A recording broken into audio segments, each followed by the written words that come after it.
Bangladesh's central bank governor, Aitur Rahman, has resigned after hackers stole tens of millions of dollars from the nation's foreign reserves. The bank was criticised for its handling of the security breach in February, when hackers managed to transfer $81 million to private accounts in the Philippines. Other transfers worth around $850 million were stopped. Well, TRT World's editor-at-large, Craig Copetas, joins us now from Paris with more on this story. Craig, good to see you there this morning. So was this a particularly clever cyber attack then, or was it actually quite preventable? We've seen this kind of attack before. All banking transactions are conducted over a system called SWIFT. Think of interlocking fingers, okay? You need the codes to get one bank to transfer money to another. What the hackers did is they hacked into the Bangladeshi central bank and got a hold of the SWIFT codes for the bank. They then contacted the Federal Reserve Bank in New York, which holds the foreign assets, foreign currency of Bangladesh. And because they had those codes, that money was then transferred to a number of accounts in Sri Lanka and the Philippines. These accounts were in personal names, someone's name, not official institutional names.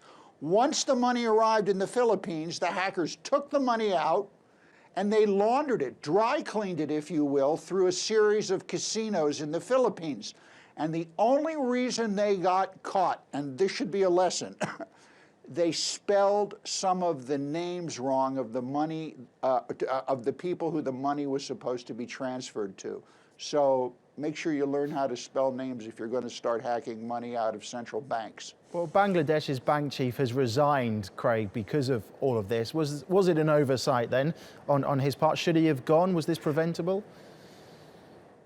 Well, listen, Mr. Rahman fell on his sword here. Was it preventable? Look, JP Morgan and a lot of other banks last year had hundreds of millions of dollars sucked from them, accounts hacked through the same type of system, same type of malware, which is aptly named the rat Trojan.